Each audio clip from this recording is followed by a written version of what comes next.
33 साल, बस 33 साल की उम्र थी ध्रुमिल पटेल की। मुंबई में प्लाईवुड का काम करते थे। बहुत से सपने थे। एक शाम अपनी पत्नी के साथ वापस लौट रहे थे। 5 फरवरी की तारीख, मुंबई में सुमैया कॉलेज के पास सामने से एक किया सेल्टॉस तेज रफ्तार में आती है। स्टीयरिंग पर 17 साल का एक नाबालिग बैठा था। न लाइसेंस था, न गाड़ी चलाने की उम्र थी, न कोई जिम्मेदारी। और टक्कर इतनी भयानक कि ध्रुमिल और उनकी पत्नी मीनल हवा में उछल गए। कई फ्रैक्चर्स हुए। 10 दिन वेंटिलेटर पर जिंदगी और मौत की जंग चली और आखिरकार ध्रुमिल हार गए। ध्रुमिल चले गए। मीनल अभी भी अस्पताल में है। उन्हें शायद अभी तक नहीं पता कि उनका जीवन साथी, उनका बेटर हाफ, अब उनके घर कभी नहीं लौटेगा। दोस्तों, यहां से सवाल शुरू होते हैं। उस लड़के के पिता को पता था कि बेटा नाबालिग है। जाहिर है उसके पास लाइसेंस नहीं है, फिर भी गाड़ी की चाबी थमा दी। क्यों?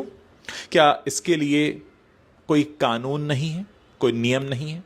बताया जा रहा है कि लड़का पहले भी गाड़ी में बैठकर स्टंट किया करता था, इंस्टाग्राम पर रील्स डालता था, पर अब वो वीडियोस गायब हैं। कितना आराम से कर लिया ना। दोस्तों, असली झटका भी बाकी है। उसे जुवेनाइल जस्टिस बोर्ड से प्रोविजनल बेल मिल गई है। जानते हैं क्यों? क्योंकि उसे एचएससी की परीक्षा देनी थी। एक आदमी मर गया, एक औरत अभी भी आईसीयू में है, एक परिवार हमेशा के लिए बिखर चुका है।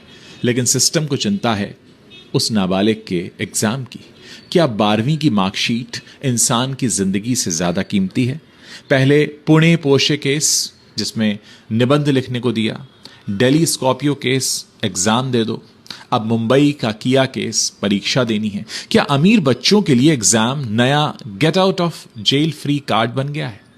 अगर यही काम किसी गरीब ने किया होता, क्या उसे भी एग्जाम देने भेजा जाता या वो सीधे जेल में सड़ रहा होता? अगर आप 2 टन की एसयूवी तेज रफ्तार में चला सकते हैं, तो आप परिणाम झेलने के लिए भी बड़े हो चुके हैं। और पिता जिसने चाबी दी, क्या उसकी कोई जिम्मेदारी नहीं है? एक नाबालिग के हाथ में कार दे देना, क्या ये एक लोडेड गन थमाने जैसा नहीं है? ध्रुमिल अब कभी घर नहीं लौटेंगे, और मीनल जब सच्चाई जानेंगी तो वो पल होगा कैसा, जरा सोचिए। ये सिर्फ एक एक्सीडेंट नहीं है, ये पूरे सिस्टम की परीक्षा है। और इस बार जानते हैं फेल कौन हो रहा है?